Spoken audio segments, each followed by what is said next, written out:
ReviewTyme is the home for all things theme parks. Stay up to date with our videos by subscribing and tapping the bell icon. Epcot is currently stuck in the middle of what should have been its largest ever revitalization. But this project is seemingly way overdue. As in the early 2000s, plans were set in place to fix the issues of Epcot almost 2 decades in advance. Future World would have been gone, replaced by the timeless nature of Discoveryland, home to new spins on old favorite attractions as well as brand new experiences. If Epcot's Project Gemini had come to fruition, you could have coasted through the treetops at the Land Pavilion, gone under the sea with Ariel, and even traveled through time on a coaster racing through Spaceship Earth. For ReviewTyme, I'm Luke, and this is the story of Epcot's Project Gemini, the cancelled plans to revitalize the park. On the 1st of October 1982, Disney would open up their most unique theme park ever, Epcot Center, a collective endeavor by people, for people, with the hope of a better world. Epcot couldn't have been more different from the 2 castle parks Disney had built before it. Epcot Center was grounded in reality, and a celebration of what it meant to be human, a place where optimism was encouraged and technology was embraced. This wasn't some Mickey Mouse theme park, but a permanent World's Fair. Not home to rides through your favorite films, but entire pavilions dedicated to scientific ideas and themes. Pavilions filled with experiences and attractions where you could both step back in time as well as be welcomed to the 21st century. But by the time the real 21st century came around just a few decades later, this 1980s look at an optimistic future was looking like the outdated jungle that it was. By the turn of the new millennium in 2000, Epcot's offerings and the overall theme were looking dated. The once incredible lineup of attractions was dwindling, and the park itself would become seen as the boring, educational park no kid wanted to spend a day in. In 2003, though, all of that was set to change when Disney looked to start work on Project Gemini, a complete overhaul to Epcot, an overhaul that would see the entire idea of the park reimagined. A new identity for the park that Disney believed guests of all ages and backgrounds would want to spend their time in, implementing new high-speed attractions for the teenagers, as well as slower attractions for the younger ones in the family. Construction was set to begin in 2003, with all aspects of the project set to be open to guests in 2006, with the entire Project Gemini budget sitting at $500 million, almost the same as the entire DCA project, which opened just a couple of years earlier. If Project Gemini had come to be, you would have noticed the changes even before stepping into the park. Towering over Epcot would be the newly repainted Spaceship Earth, glimmering gold in the glow of the Floridian sun, emulating the plans for Space Station Earth at the cancelled Westcott project. Spaceship Earth was only the beginning of the major changes though, with the entire section of Future World getting a new lease on life with a renaming to Discoveryland. Gone were the barren concrete plazas and plain buildings, replaced with a green oasis. Everywhere you looked would have been trees, waterfalls, and winding paths, meant to lead guests on their own journey of discovery. Discoveryland was meant to fix the classic Tomorrowland issue, which even Epcot's Future World was prone to. The 1980s version of the 21st century was out of date. Discoveryland was dedicated to the timeless ideas of exploration and discovery, not the ever-rapidly approaching ideas of the future. After entering the turnstiles of this redefined park, you would have soon noticed you can no longer walk under the old Spaceship Earth on both sides. All traffic would have walked to the right, and on the left would have been a brand new show building, housing the entrance to one of Project Gemini's biggest rides, within the park's icon. The newly golden geodesic sphere would no longer invite guests into a slow-moving journey through the history of communication, but would instead be home to a brand new thrill ride called Time Racers, sponsored by Microsoft. Time Racers was set to be a hybrid roller coaster dark ride, taking guests on a high-speed adventure through time, utilizing both physical sets as well as projection technology, similar to what we see today in rides like Hyperspace Mountain. Through this technology, Imagineers would show time-lapse videos that would have given guests the feeling of fast-forwarding all throughout human history. Once you hit the present, you would have been blasted out of the golf ball and taken a spin outside the show building, similar to the ending of Test Track.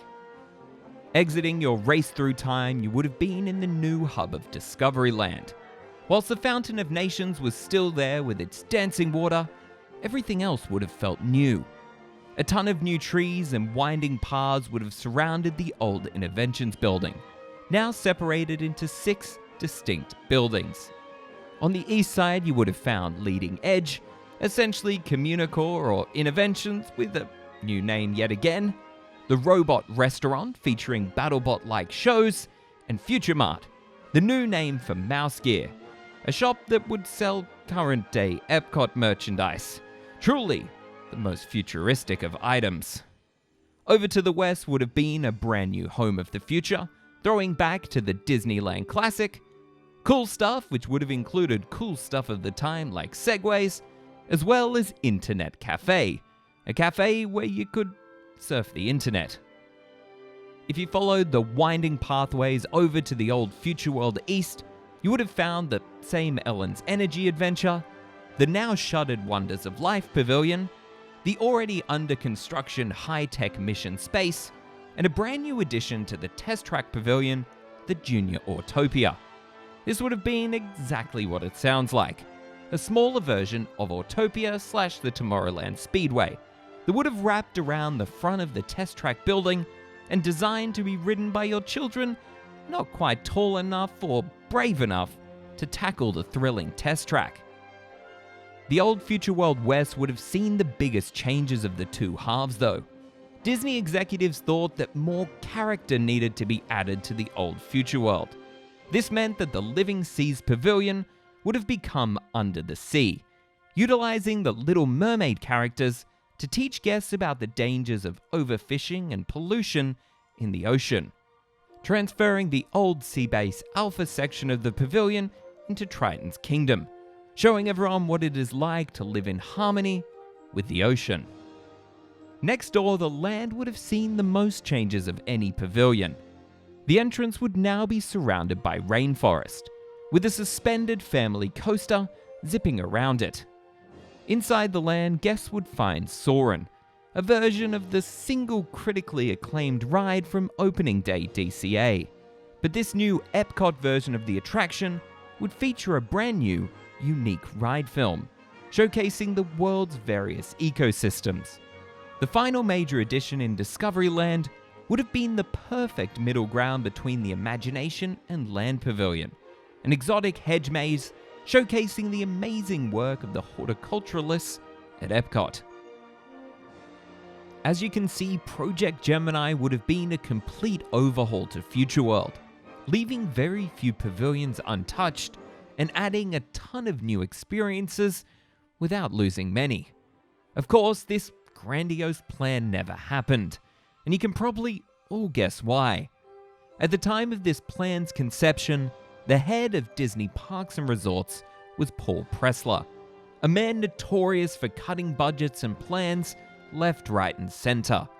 Upon being shown these plans, he immediately turned them down, as whilst he liked the ideas, he demanded they come up with a more affordable alternative. Ultimately, Disney Parks fans everywhere rejoiced when Paul Pressler left Disney in 2002.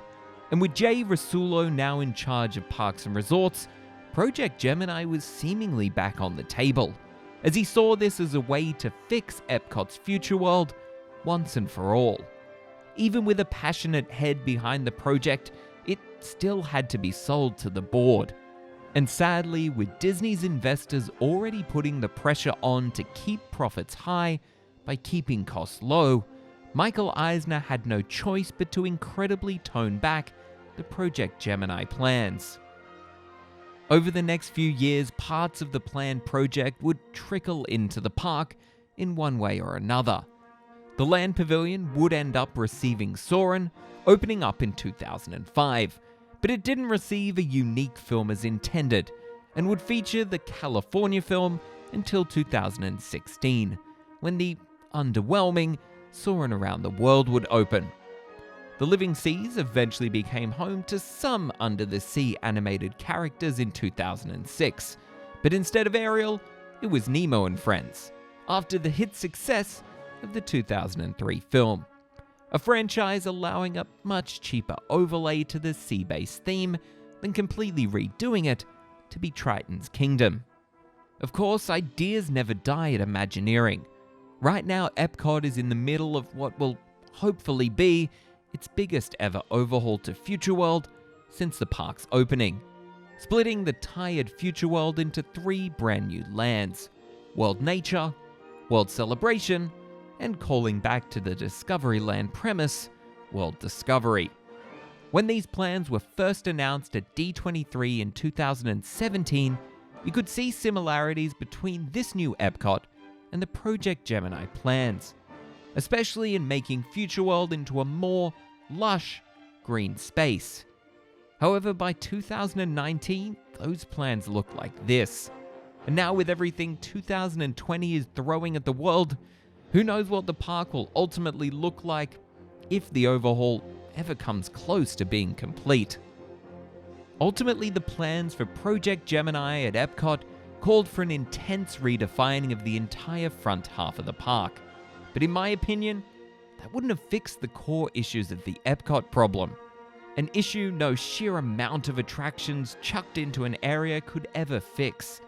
Epcot should be the shining gem in the Disney parks lineup around the world, built upon the most unique premise: a collective endeavor by people, for people, with the hope of a better world. And I for one know that a roller coaster racing through Spaceship Earth is not exactly the better world the park had in mind upon opening. Thanks for watching this week's episode of Review Time. If you're interested in hearing some further discussion of this topic, this week's episode of the Review Time podcast breaks down the project in more detail.